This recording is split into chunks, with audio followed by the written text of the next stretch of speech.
IPL की सबसे चर्चित टीम रॉयल चैलेंजर्स बैंगलोर यानी आरसीबी आजकल सुर्खियों में छा गई है। लेकिन इस बार वजह कोई मैच या फिर खिलाड़ी के प्रदर्शन नहीं, बल्कि एक बड़ा ऐलान है जिसने सबको चौंका दिया है। दरअसल आरसीबी की पेरेंट कंपनी डियागो ब्रिटेन ने फैसला किया है कि वो अपनी फ्रेंचाइजी को बेचने वाली है। जी हाँ, साल 2025 में आईपीएल खिताब जीतने के बाद भी 18 साल की तलाश खत्म होने के ठीक बाद ये खबर आई है। आइए जानते हैं इसके पीछे की पूरी कहानी आज की हमारी वीडियो में। सबसे पहले थोड़ा बैकग्राउंड समझ लेते हैं कि आखिर बात क्या है। आरसीबी की मालिकाना हक डियागो नाम की ब्रिटिश कंपनी के पास है, जो जानी मानी शराब ब्रांड्स जैसे कि जॉनी वॉकर बनाती है। साल 2008 में आईपीएल शुरू होने के समय ही डियागो आरसीबी की ओनर रही है, लेकिन अब कंपनी अपना फोकस सिर्फ अपने कोर बिजनेस यानी शराब पर रखना चाहती है। स्पोर्ट्स फ्रेंचाइजी जैसे आरसीबी को रखना उनके लिए डिस्ट्रैक्शन बन गया है। ऊपर से साल 2025 में आरसीबी की आईपीएल जीतने की खुशी में एम चिन्नास्वामी स्टेडियम पर फैंस की भगदड़ हुई, जिसमें कई लोग घायल हो गए।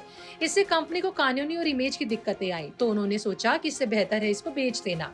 अब सवाल ये है कि बिक्री कैसे होगी। तो देखिए, डियागो ने तो प्राइवेट बैंकों को हायर किया है जो इस डील को मैनेज करेंगे। प्रोसेस में ड्यू डिलिजेंस होगा, यानी खरीदार पूरी तरह जांचेंगे कि फ्रेंचाइजी की वैल्यू क्या है।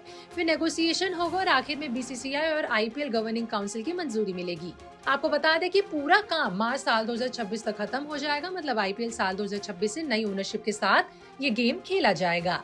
वैल्यू की बात कर लेते हैं तो एक रिपोर्ट के मुताबिक आरसीबी की ब्रांड वैल्यू $269 बिलियन यानी करीबन 2200 करोड़ है। ये कोई छोटी मोटी रकम नहीं है। अब आते हैं इस खबर के सबसे मजेदार हिस्से पर, जो है कि आईपीएल की सबसे पसंदीदा टीमों में से एक आरसीबी को आखिर कौन कौन खरीदना चाहता है, कौन कौन इसे खरीदने की होड़ में है। तो देखिए, खबरों के मुताबिक बात करें तो कम से कम 6 बड़े नाम सामने आ रहे हैं जो मैदान में हैं। सबसे पहला है अडानी ग्रुप का। ये ग्रुप पहले भी आईपीएल फ्रेंचाइजी खरीदने की कोशिश कर चुका है, लेकिन अहमदाबाद में चूक गया था। लेकिन अब ये आरसीबी को अपना बनाने का मौका देख रहा है। फिर है रवि जयपुरिया। ये वरुण बेवरेजेस के चेयरमैन है, जो पेप्सिको का बड़ा पार्टनर है। भारत के बाहर पेप्सी की बॉटलिंग इन्हीं के जिम्मे में है। फिर बैंगलोर के लोकल हीरो भी इस खरीदारी की रेस में कहीं पीछे नहीं है। हम बात कर रहे हैं निखिल कामत की, जो जीरोधा के को फाउंडर हैं और बैंगलोर के बिलियनेयर। ये भी आरसीबी को खरीदने में काफी इंटरेस्टेड हैं, क्योंकि बैंगलोर को अपना शहर बनाने के लिए ये एक अच्छा मौका हो सकता है। इसके अलावा लिस्ट में सीरम इंस्टीट्यूट के अदर पूनावाला हैं। ये वैक्सीन किंग है और शायद किसी यूएस इन्वेस्टमेंट फर्म के साथ पार्टनरशिप में बोली लगा सकते हैं। फिर लिस्ट में है जेएसडब्ल्यू ग्रुप के पार्थ जिंदल का नाम। हालांकि ये पहले से ही दिल्ली कैपिटल्स में 50% शेयर रखते हैं, तो अगर इन्हें आरसीबी खरीदनी है तो इन्हें दिल्ली कैपिटल्स के अपने पास रखे हुए शेयर्स को बेचना पड़ेगा। फिर आते हैं Manipal education and medical group के चेयरमैन रंजन पाई। 2 US based private equity firm भी बातचीत में है। अब एक प्रमुख दिल्ली का बिजनेसमैन भी लाइन में है।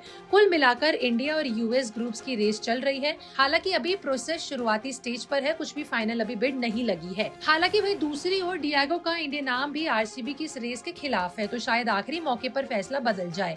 अब सोचिए, विराट कोहली भी ये आइकॉनिक टीम जिसके फैंस पूरे देश में हैं, जिनके ई प्लेयर स्लोगन ने इतिहास रचा, वो ऐसे नए हाथों में जाएंगे तो थोड़ा समय तो लगेगा।